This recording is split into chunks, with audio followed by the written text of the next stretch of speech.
Le président américain Barack Obama va présider une réunion de 2 jours des dirigeants de l'ASEAN lundi au Sunnyland Centers en Californie. Un des objectifs de cette réunion est de rassurer les nations pacifiques que la stratégie du pivot pacifique de Washington survivra au départ de Barack Obama de la Maison-Blanche. En tant que président, j'ai par conséquent une décision délibérée et stratégique. C'était une promesse de 2011, de faire pivoter la politique étrangère des États-Unis vers le Pacifique. Le pivot asiatique ou le rééquilibrage de l'Asie. À l'époque, l'économie américaine se remettait encore. Le PIB de la Chine était aux alentours de 9,2%.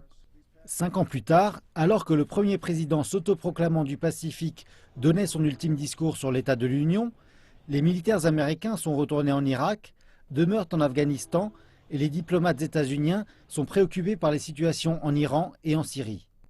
Il n'y a vraiment pas le sentiment que c'était une idée pleinement formée au commencement. Cela ressemblait davantage de ce côté-ci en Europe à cette sorte de mentalité de la guerre froide selon laquelle si nous ne comprenons pas ou nous n'aimons pas quelque chose ou la percevons comme une menace, nous l'encerclons. Mais le président américain Barack Obama et ses diplomates ont accru leur présence aux réunions régionales comme le sommet d'Asie orientale, l'APEC et le sommet États-Unis-ASEAN. La moitié des 2500 Marines américains a été déployée à Darwin, en Australie. Et l'accord sur un partenariat commercial transpacifique, impliquant un certain nombre de nations asiatiques, a été conclu l'an dernier.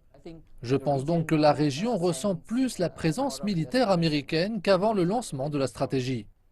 Et pour les sociétés américaines qui opèrent dans la région, cette présence accrue s'est traduite en profit. Le gouvernement américain peut vraiment préconiser et mieux placer des compagnies américaines pour qu'elles soient capables d'avoir une chance raisonnable. Mais M. Massicourt dit qu'en Asie du Sud-Est, les nations sont toujours en train d'évaluer les progrès de la stratégie. Les pays de la région se demandent toujours quel est le résultat véritable de cette stratégie. Sur le plan symbolique, il y a eu des progrès à travers la présence américaine aux réunions de la région, mais en réalité, qu'avez-vous effectivement accompli? Une autre question que les nations du Sud-Est asiatique vont poser lors du sommet États-Unis-ASEAN est la suivante. L'engagement des États-Unis dans la région se poursuivra-t-il avec le prochain président des États-Unis? Les représentants de la Maison-Blanche disent que le nouveau partenariat stratégique États-Unis-ASEAN fait partie d'un système qui survivra à la présidence d'Obama.